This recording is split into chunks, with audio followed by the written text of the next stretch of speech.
Hello, I've written some booklets for teachers so that you can look at how poetry and stories work in the classroom. 3 booklets. One's called Poetry and Stories for primary and lower secondary schools, another one called Why Write, Why Read, and another one called Writing for Pleasure. And I thought that what I'd do is talk you through some of the points that I make in these, and you can get the booklets through my website, which is michaelrosen.co.uk. So here goes. Poetry for children can work as a bridge between the oral and the written. Its hooks of rhythm and pattern, they invite speaking and reading. Now you can make the connection for children because what can be spoken can be written. That's to say, voice, page, poems, jokes, stories, riddles, sayings and drama. Every time a child likes hearing a poem or part of one, make sure there's a written form of it available for them to revisit it as a piece of writing. Experimental sounds, experimental writing, loud, quiet, fast, slow, words, non-words, exclamations, sound effects. And you've got the voice, the eye and the ear, and all this makes the connection between oral and the written. So if you sing a song, read a song. That's the voice, the eye and the page. Hear a poem, read a poem. It's the ear, the eye and the voice.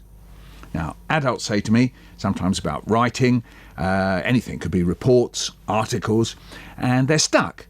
And I always say this, talk it, really, or in your head. That's either. So you either talk it for real or you talk it into your head and then you write that.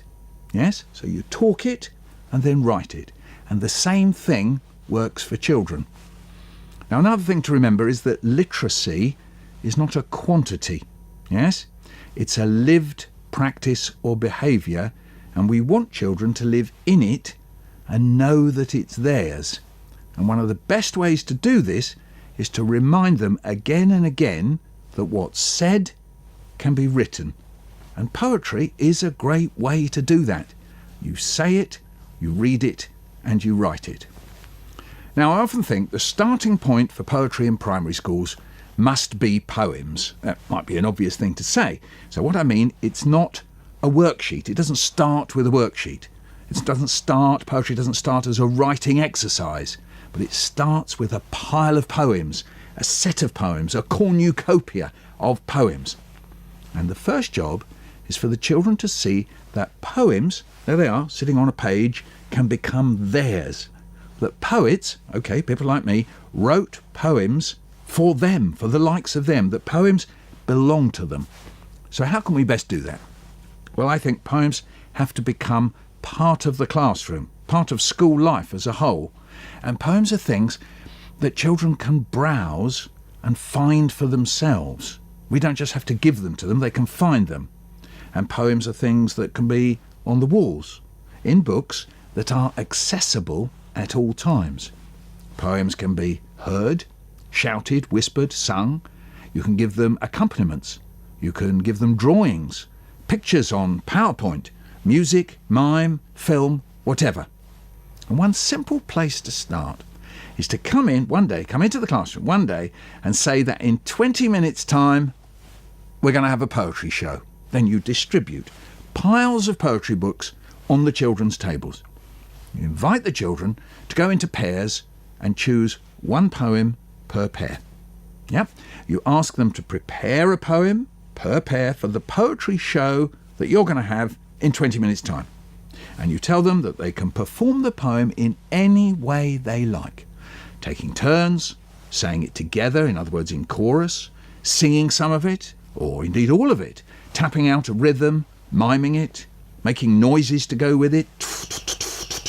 Maybe you can leave out words or lines for the rest of the class to guess what comes next, and so on. Any way at all, that's what you say to them. Then, 20 minutes later, you hold the poetry show for this first one. You MC it, if you like. You MC the show, making a big deal of it, yes? Calling people out, making sure that everyone is ready and quiet to hear each performance, each child's performance, and giving each one applause. That's the respect agenda, if you like.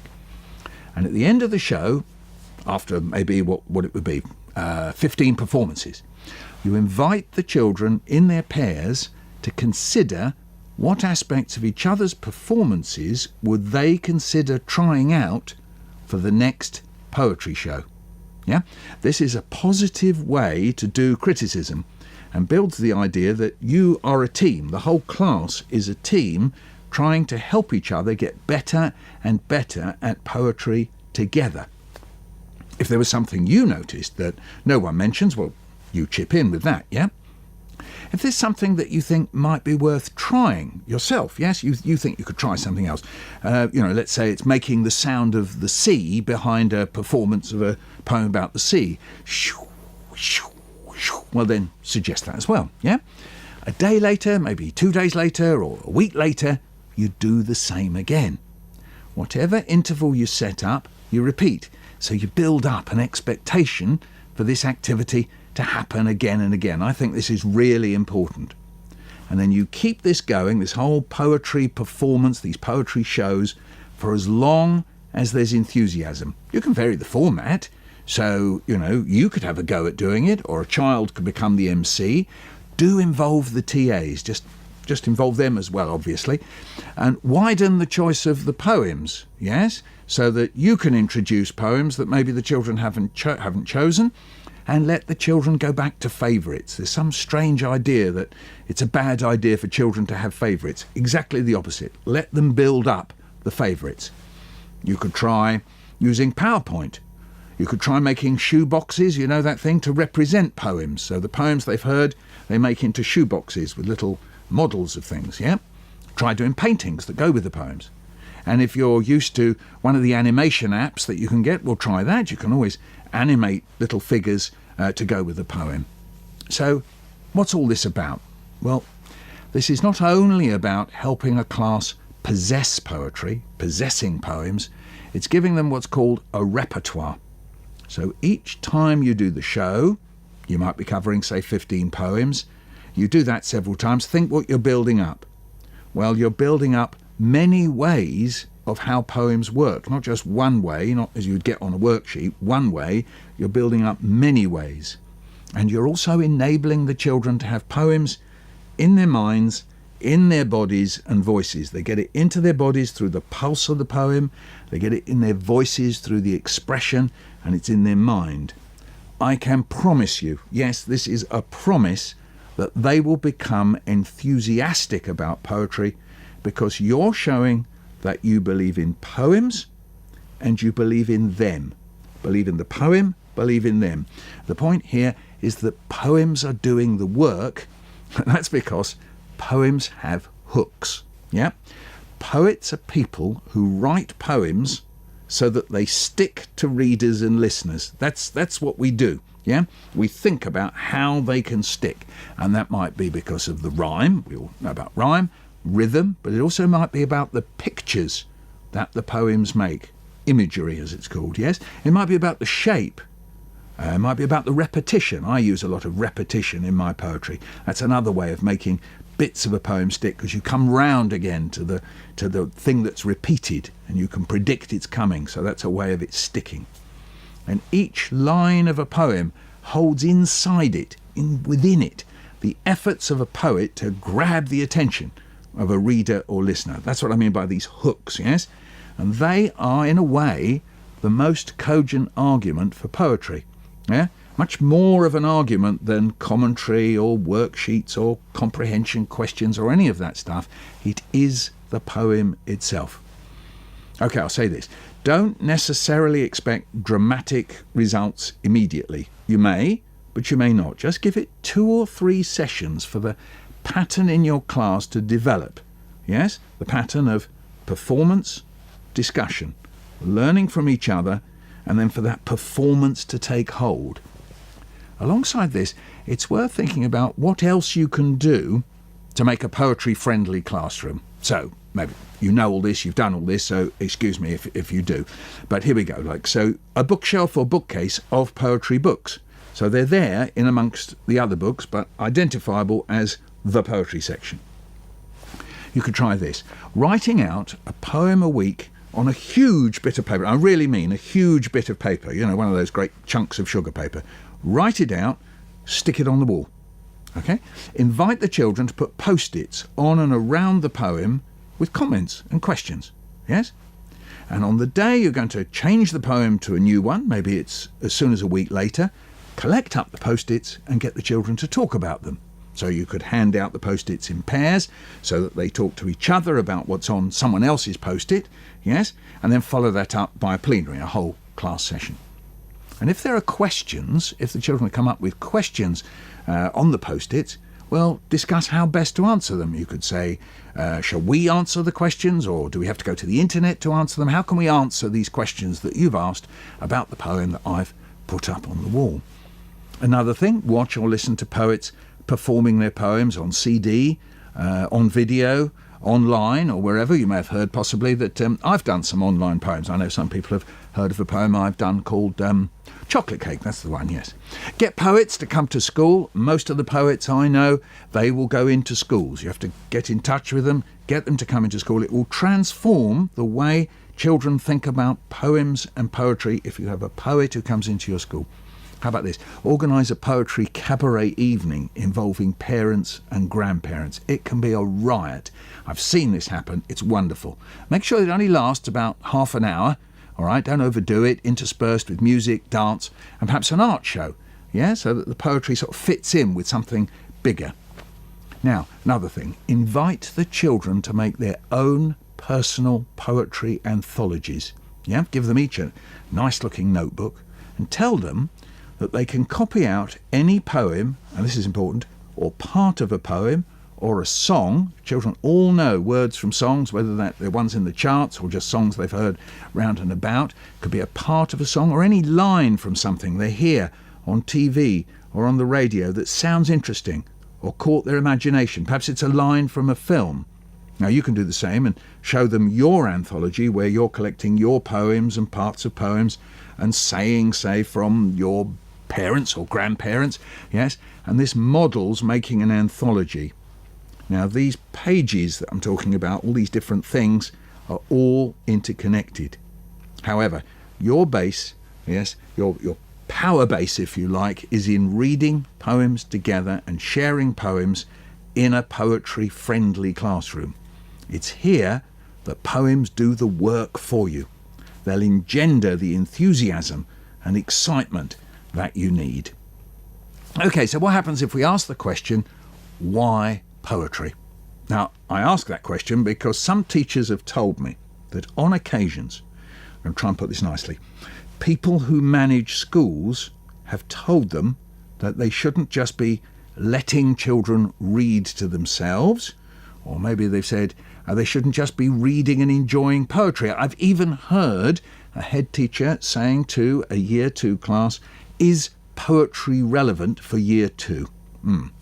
And there's the idea that teachers need to be doing some specific teaching and the children need to be doing a set task. So in this part of the booklet, I'm going to try and answer this so that in a way you as a classroom teacher have got a way to defend yourselves. And I'm going to defend the activity of reading and enjoying poetry in the primary classroom. Just that, okay? Just like that. So this involves me right now imagining a situation in which a teacher has to justify this, let's say in a meeting with someone who's telling the teacher, perhaps you, that there's little or no point in simply reading and enjoying poetry. Yeah? So please feel free to adopt or adapt anything that I'm about to say. Yeah? So here's the first thing. Learning to read is never simply or only a matter of what's called decoding letters. Yeah? It's never that simple. No one says that it is. In order to learn how to understand words, phrases, paragraphs, verses, chapters and whole books, we have to relate what's on the page with meaning. It's absolutely crucial. Now, there are many ways of doing this. One way is to share the enjoyment of a piece of writing. It really is that simple. That's one way. And one of the ways we can do this is to read, say, perform, and talk about poems. In short then, doing poems together in class is a great way of learning how writing has meaning. Now, the shorthand for this is that word comprehension. I'm not too happy with that word. I prefer the word interpretation, because when any of us, children, adults, talk about something like a poem, we have different views of what things in the poem, or the poem as a whole, actually mean. We have different views on how we feel about the poem. We interpret parts and the whole of a poem. The discussion that we have around these different interpretations are absolutely fantastic for discovering and refining ways in which words and phrases mean things.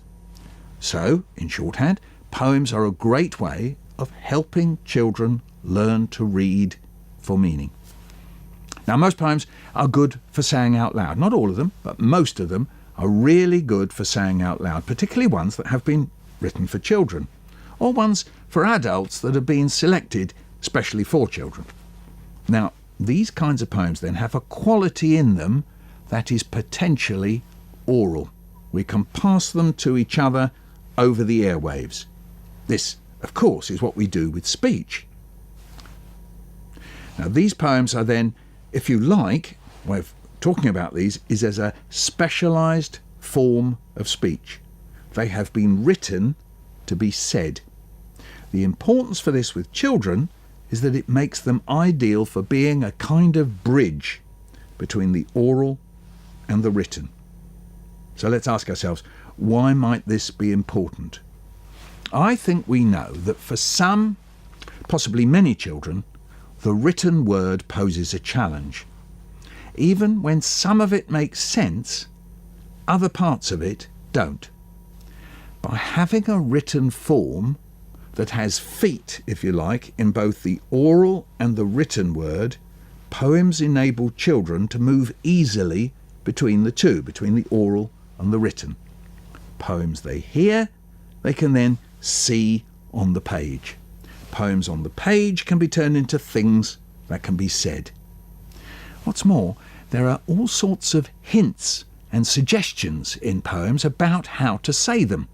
And where there aren't, after a bit of reading, 2 or 3 times, it's great to discover how reading poems out loud in different ways, alters the meaning. In fact, every time a child engages with how to say a poem out loud, he or she is actually engaging with the meaning in a very easy and satisfying way. So again, for a slightly different reason, poems are great ways to help children read for meaning. Now, real writing is never just words. As we all know, a test like the phonics screening check is a list of words. That's because it's testing for children's ability to decode. Nearly all writing and reading outside of a test situation involves something else. Sequences of words that we call phrases, clauses, sentences, lines, verses, paragraphs, pages, chapters, whole books. This is how we get sense from language, in sequences or groups of words. But we also get sense from context, like the context of who's saying what to whom. So what are the phrases around the phrase that I'm actually reading? That's a crucial question. What happened in the poem, play or story that came before the bit I'm hearing or reading? Or how do plots unfold? How do we get character? How do flashbacks and flash forwards work? How do I know who is speaking in a story? How do I get it that some writing is about what's going on in people's minds and some of it isn't? And so on. These are all things that we have to learn if we're to understand reading. And one of the great things about poems is that the sequences are often very memorable. That's what poets do. We make them memorable. And it may be because they have a regular rhythm, a regular rhyme, a regular shape, sequences that have something that chimes. So we call that alliteration, or assonance when it's vowels, or some other kind of echoing effect, repetition of words or phrases. Sometimes it's a symmetrical balancing of words and pictures and phrases. All this means that poems are great ways of learning how language is much more than just words, but that it comes to us in groups. So, poems are a great way of learning that language is more than words. It's about sequences of words. Now, flowing from all these things, all these previous points, is one about dialect and register. Now, one of the problems for children reading for understanding of the written code is that writing isn't speech. In other words, having spent years learning how to speak and understand speech and all its specific ways of going on, this is little children, 0 to 5, children have to not only learn how to lift the signs off the page so that they correspond to words, they also have to unpack the particular methods that writing uses, which are different from speech. These are things like writing usually gets to the end of a train of thought without self-interrupting, without being interrupted by someone else, without repetition, without lots of hesitation, without lots of ums and ers, without phrases like, you know what I mean, or hey. Writing can have a train of thought, usually a sentence, that has more subordinate clauses in it than we usually say when we're talking, all those whens and becauses, but the most common of these is the relative one, the using who, which, that, and sometimes where. Instead, often in speech, we start a new bit beginning with an it, a this, or a that, or a she, or a he, or a they. Much more often than we do that in speech, much more often than we do when we're writing. And quite often in writing we put these subordinate clauses, these whens, becauses and all those, at the beginning of a sentence. Yes?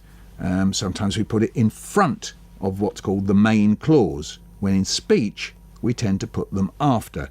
Yeah? I'm going out because, rather than because I'm going out. That's quite often what we do in speech. We put it afterwards. It's not a rule, these are just tendencies. So if, as I've said, poetry is a bridge between the oral and the written, but it is itself a written form, then in a way it's a method of cheating the reader to get hold of written structures through the ear, in other words, orally. This is great for children to get the sound of written sequences of language, to get hold of them, if you like. They'll probably remember whole chunks of written language. It's as if they've been tricked into getting the way writing works into their heads. So reading poetry together is a great way to learn how writing works. Now, one of the tasks facing us in education is how to help children get hold of what we call abstract thought, abstract ideas. Sometimes people call it a higher order of thinking. Now, a good deal of poetry appears to be just the opposite. By no means all of it, though. A lot of poetry is about feelings. I feel like this. I wish I was doing that. I wanted this. I didn't like that. All that sort of thing. So quite often it looks closely at very specific objects or processes or scenes and people. Think of the famous Daffodils poem. Some of it is focused on telling a story. Even that one about the daffodils, I wandered lonely as a cloud, tells a little story. And some of it is focused on the sensation of actions and processes. Yeah, so you may know a poem by Robert Louis Stevenson. It's on this channel, the Kids' Poems and Stories with Michael Rosen. The one about the faster than fairies, faster than witches. It's the sensation of being on a train. Some poetry is about celebrating or talking about the cultural features, if you like, of our lives, how we eat. I've written a poem about how my dad used to make a little dish that Jewish people eat called matzah brai. And it's the sort of, if you like, it's a celebration of the culture, finding what's funny about it. Yeah? Sometimes poems can be celebrations of how we sing, how we have ceremonies, how we dress. And some of it is about the kinds of dialogues we have with others. I've written, for example, quite a lot of poems that are conversations. At first glance, none of this seems to be about abstract thought. But if we invite children to talk about poems, they will inevitably select aspects of poems that they enjoy or are puzzled by and the like. And sometimes this takes them very quickly into telling or describing something analogous, something that happened to them. It may take them into telling an analogous story or anecdote. Now, in its own way, this is doing something abstract. This is the first step towards higher order thinking, because it involves selecting one item from many from the poem and selecting from many memories a memory that overlaps with the one in the poem. So this is in effect doing what we invite children to do in maths when they make a series out of a set of objects, where we say things like, apples and pears are different, but then if you've got apples and pears and knives and forks, then apples and pears are alike and knives and forks are alike, yes? We make series. If you like, it's a matter of creating a category to hold a thought from the poem and a thought in their head. Yeah, you create a category out of what's there and what's here. Now, some people have called these schemas. So, in what may seem like quite inconsequential comments and little stories that the children tell, what may be going on may be something sophisticated, the bringing to the surface, yes, or the creation of schema. Now, these may involve feelings, processes, actions, sights, scenes, and much else besides. So, poems are a great way to help children make the transition from thinking in concrete, specific ways towards making abstractions. Or in brief, talking about poems is a great way to help children with abstract thought. Now, another thought. It's very hard to remember how we thought of language when we were young. I've got a feeling that quite a few children think that the stuff they say every day is not part of the same thing that goes on with reading and writing in school. So though we talk of the English language, in fact what we do is create compartments for different kinds of usage. So if I was a child again, I think it would be very easy for me to think that the specialised use of language that goes on in school was not really mine. It's something that was owned by other people. It was owned by teachers, it was owned by textbooks, dictionaries, and exams. I think that one of our tasks in schools is to help children get a sense that this school language, all the stuff that comes from school, can be taken over and owned by children.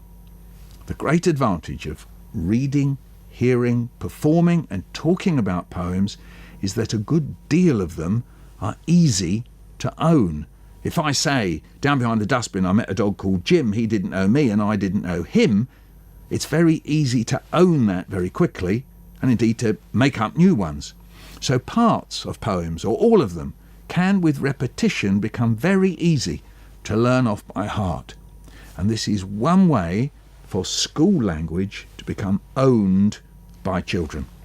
So poetry reading is a great way for children to make formal language their own. Now, related to this is the fact that poetry in the 20th century not only copied and adapted itself, think of limericks, sonnets, ballads and the like, haiku, but started to copy and adapt any form of language that was out there. Yes, it could do this by parodying hymns and prayers like I did when I was a boy, or imitating ads off the telly or the ones that you see maybe by the side of the railway or wherever. It can mimic the way politicians or scientists or indeed teachers, or the way anyone speaks. Teachers, parents. It could imitate street signs, street cries, and much else. So I often think that poetry is a scavenger, like a crow, go for anything, a scavenger. And unlike almost any other use of language, poetry feels free to grab an example of a type of language use from anywhere and then play with it. Yeah, someone, you probably read Roger McGough. He's absolutely champion at this. He takes little phrases, little cliches, and then plays with them. He does that one, today's special. He sees a sign outside a pub. I saw a sign outside a pub. It said, today's special. And I thought, so's every day. There we are. There's Roger McGough. Schools usually ask children to do something very different with language, though. What do we do in school? We ask children to perform tasks to an already made shape and purpose. We ask them to do recounts, stories with beginnings, middles and ends, sentences that contain certain fixed characteristics like fronted adverbials or relative clauses or even embedded relative clauses. The great thing about poetry is that it can home in on any way of speaking or writing it likes and do what it wants with it. So think of the poems in Alan Alberg's Please Mrs. Butler. A lot of them are in a teacher's voice. So children hearing or reading these can get very quickly that poems can borrow anyone's way of talking. It isn't, if you like, a fixed genre. Poetry is not a fixed genre.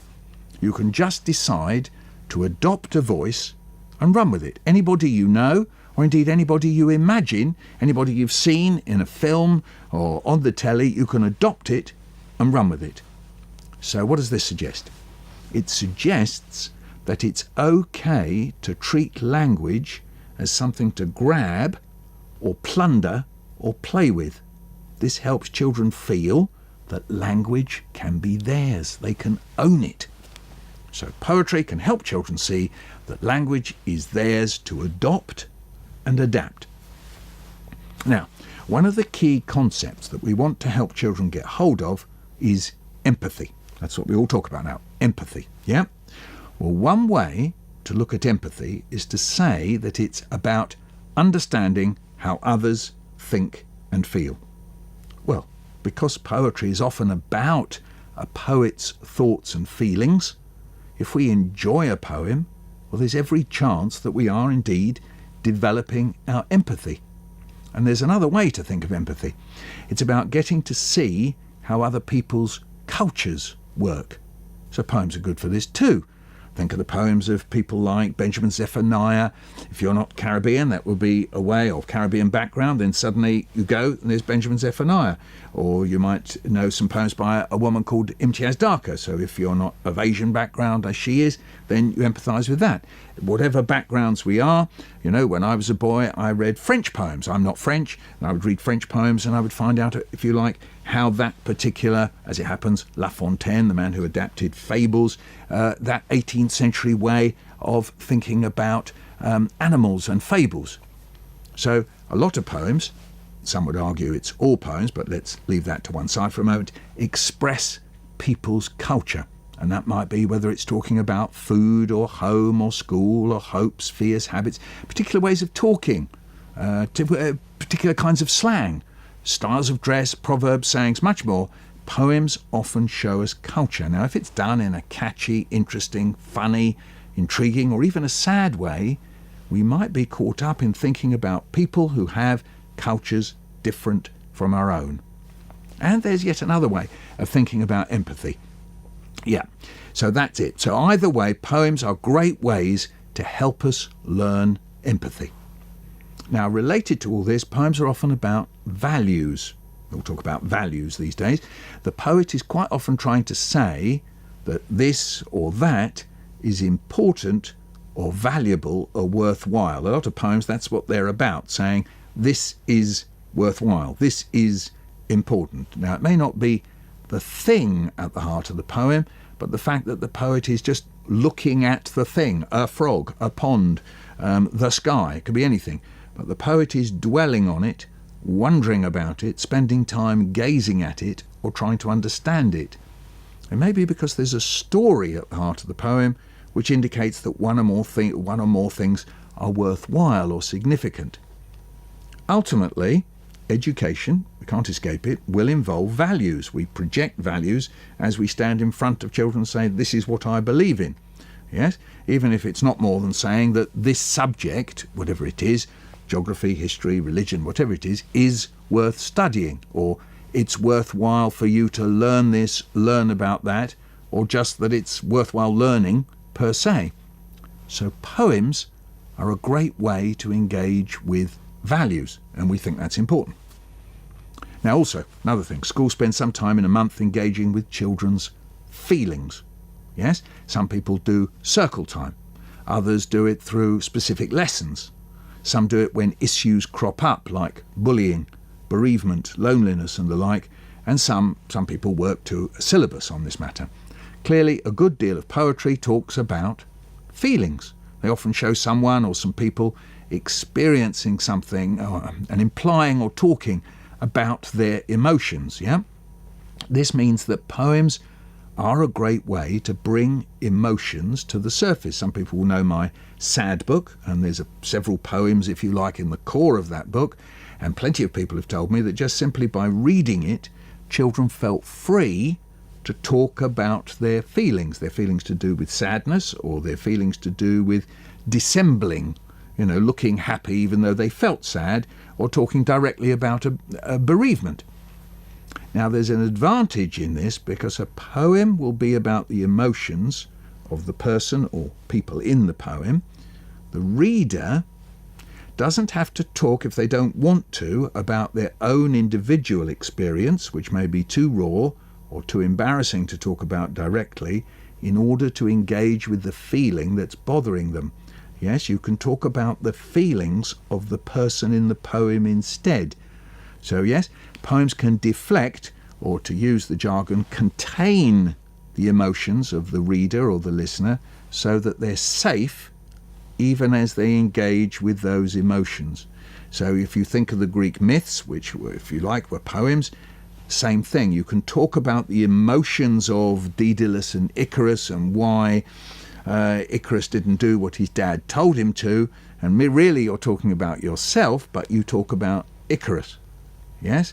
So you can focus that way on the emotions of somebody in a poem, and really you're talking about yourself, but it's a safe way to engage with feelings in a way that helps you. That's what containment is. Now, another thing, some schools do philosophy to help children think about how we think. Yeah? We've got different strategies for thinking about things. Across a range of poems, we come face to face with poets using different ways of thinking about things. So sometimes they can do that very empirically, as if they're being scientists, and discuss very closely about how something's made or put together, and looking at its surface features. Sometimes you can be very speculative, as if a poem is really about brainstorming. I thought this, I thought that, I thought this, and so on.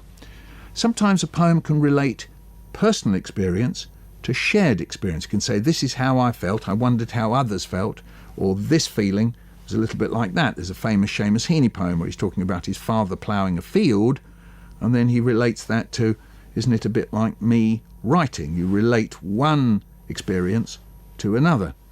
Sometimes in poems you can be very open-ended. You don't close it off. You just say, I wonder why, and finish a poem there. That's okay. Yes? This means that poems are one way we can begin a discussion about how we think and how we have different ways of thinking. So if you've got those poetry shows going on, one poem can be about one way of thinking, and another poem can be about another way of thinking, and then you can compare and contrast those. And we can discuss how we let emotions affect our judgment. Sometimes it's clear from a poem that somehow our emotions got in the way of doing the right thing. It's a very famous poem by Robert Browning called That's My Last Duchess. That's what it's called anyway, it's just its nickname, Last Duchess on the Wall. And clearly this man's emotions as he's talking got in the way of thinking rationally. Or did it? We don't know. We can discuss how sometimes we say one thing and mean another. A lot of poems are about that. There's meanings below meanings. And poems often explore these areas, because to engage with all this requires, coming back to that word, not comprehension, but interpretation. So we can say poems are great places to start discussions about how we think, but also a great way to discover that we are all, every single one of us, this is the word I prefer, interpreters, young or old, capable of coming up with ways of making a meaning out of some words or all the words in a poem. So I hope that all these things that I've just said will help you justify the activity of reading sharing, performing and talking about poems. So I'm not talking here about any specific or targeted activities other than just these.